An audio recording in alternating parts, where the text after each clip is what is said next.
Hey, friends! Barky Dog here, back with another movie review. This time we're looking at a sort of time capsule from the dawn of the 1990s, featuring the redoubtable honky hippity hopper himself, Vanilla Ice.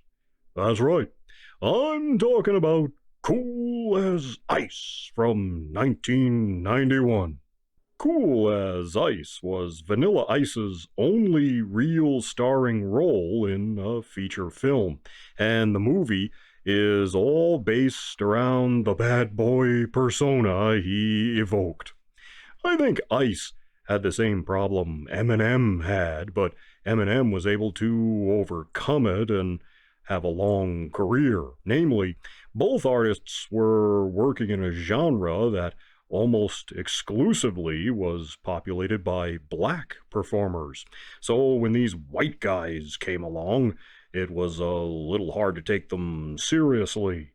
Eminem proved himself and went on to long-term success, while Ice sort of melted away. Though he does still put out an occasional album. Well, let's get into it. Our story begins at a concert featuring Johnny, aka Vanilla Ice. As they leave the venue, a hot, sexy chick wants some of Vanilla Ice's sickle, but he has to get on the road so he doesn't get on her. I think that was a mistake myself, but okay. He and his band, crew, posse of homeboys or whatever are riding their cool bikes down the highway when Ice spots a cute sexy chick riding a horse. See? There she is. Naturally, he jumps his bike over the fence, startling her horse, which throws her and she lands on her ass. She's all mad at him, but he's all like, "Hey, I'm a strong believer in safety. That's why I'm dressed up like an orange traffic cone." But she's not having any of that and tells him to piss off. That's how he knows she likes him. When she fell, she lost her organizer. That's a sort of small notebook. They used to call it an organizer, which has a bunch of stuff in it she needs for college exams or something. Ice finds it and plans to see the sexy chick again. While passing through town, one of the bikes breaks down, so they have to get it repaired. They find this place, run by an eccentric and his wife, who are also wannabe motorcycle mechanics. So our crew has to stay with the goofy couple while they try and fix the bike. As luck would have it, the horse chick lives just a few doors down, so Vanilla Ice can start his campaign of macking on her. Of course, she has an annoying, preppy boyfriend who's a jerk, and Ice knows he'll be easy to shove out of the way. Meanwhile, a pair of no-good-nicks have seen the chick's dad on TV, and it turns out they've been out to get the dad for 20 years. See, back then, the dad was a rookie cop, and his partner and some other cops were dirty and on the take. So the dad did the right thing and testified against them. They threatened the dad and his wife, so they got into the witness protection program. But now the bad guys have tracked them down and want 500,000 smackers. Or else. Now the dad sees Vanilla Ice talking with these two and thinks Ice is in cahoots with the bad guys. So that's why he wants Ice to keep away from the horse chick.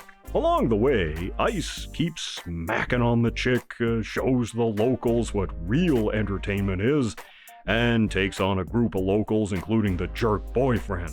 Being the star of the movie, he easily kicks their asses. The bad guys kidnap the horse chick's kid brother, who took a liking to Ice. And so he and his crew of homeboy posses ride into danger to save the day. I won't lie, I went into this one thinking it would be real dumb and laughable in all the wrong ways, but I actually kinda liked it. This was Vanilla Ice at the height of his popularity, the height of his fame, the height of his hair. This movie is basically a commercial for Vanilla Ice. That is, it's not meant to be great cinema that stands the test of time. Vanilla Ice was still riding the popularity of his hit song, Ice Ice Baby. So they had records and clothes and posters and toys and all kinds of stuff featuring him. So it only made sense to put a movie together. So it was just something put out for fans of Vanilla Ice as another way to make money off the brand. You could argue the same for the Beatles movies like Hard Day's Night and Help, but these movies have much more depth to them than something like this or the Spice Girls movie. Now, I don't know from rippity-rappity, hippity-hoppity stuff. It's not my cup of Ovaltine, so I can't tell you if the music is any good. But it sounded alright to me, like it seems Ice knows how to bust a rhyme. So that's alright, but if you look on IMDb, you'll see that this movie is not very popular. It gets a score of 2.9. Maybe there's some Ice haters out there, but to be fair, the movie does have some problems. One problem here is how Ice kind of comes off as arrogant and cocky and too cool for school. A little of that goes a long way, and it's not very endearing. It makes him look like a jerk a lot of the time, rather than cool.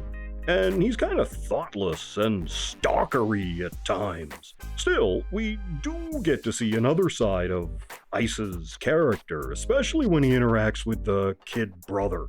I like those moments where the kid sees Ice as some kind of awesome figure, and Ice smiles and seems amused and friendly. Around his friends and the mechanic couple, he's generally likable, but the rest of the time, not so much. There's also some fun, quirky humor on display when Ice and his crew ride into town. The locals look at them as if they came from Mars or something. And Ice and company look at the locals the same way. The mechanics in their house is fun too. Unfortunately, this quirky humor doesn't carry all the way through the movie, which is too bad. I think the picture would have been better if it had. The bad guys here are a problem too. They're not really all that bad. I mean, they're supposed to be scary, but they just come off as dumb. Not dumb like the guys in Home Alone, just dumb. They want revenge, but they want money too. And they imply the dad got his share, meaning he was a dirty cop too, but he says he's not. And where would a rookie cop get $500,000 anyway, even if he was crooked? So where's the money coming from? It's all left kind of vague. And this one guy, I can't help but see George Wendt, Norm from Cheers. It doesn't help that the first time we see him, he's sitting at a bar. The other guy has a gun. But the one time we see it, he takes it out of his waistband and there's a silly sound effect. Plus, the gun is empty. As you can clearly see, the chambers are empty. And we never see the gun again. They kidnap the kid brother and it's supposed to be scary, but it really isn't. And they have the kid tied up, but the way he's tied is so over the top and silly, it's more ridiculous than scary. And worst of all, I think, is that Candy Clark has nothing to do in this movie. We've seen her before in Blue Thunder and the remake of The Big Sleep with Mitchum. But she's totally wasted here. She plays the chick's mom, but has very little to do. So the movie is flawed, but there are some good things in it. The movie is very interesting visually.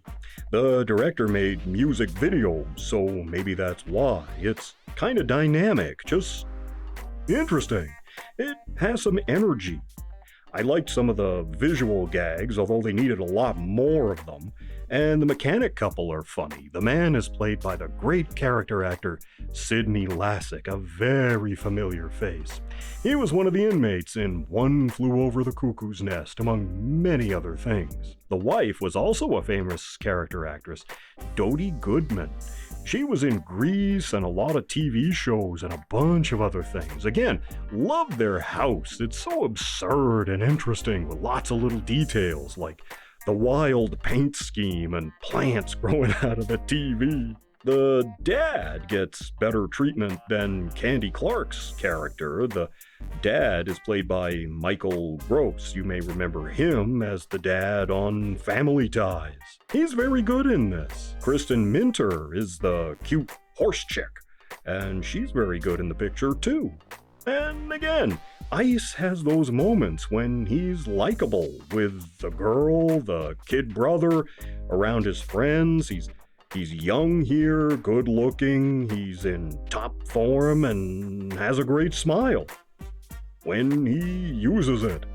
The trouble is, he doesn't get to show that side as much as the arrogant, cocky, jerk, bad boy side. The ridiculous, hippity-hoppity fashion and slang, and Vanilla Ice's haircut instantly date the movie, but then that's part of the charm, if there is any. I think this movie is a little better than a 2.9, though. I mean, sure, it's not Citizen Kane or anything, but it's better than Cats 2019, that's for sure. I'm giving it 2 paws. Cool as Ice is available on VHS, DVD, Blu-ray, and digitally from Amazon Prime. Well, that's all I have for you this time. I'll be back soon with another video. In the meantime, you take care of yourselves, okay? And I'll see you in the next one.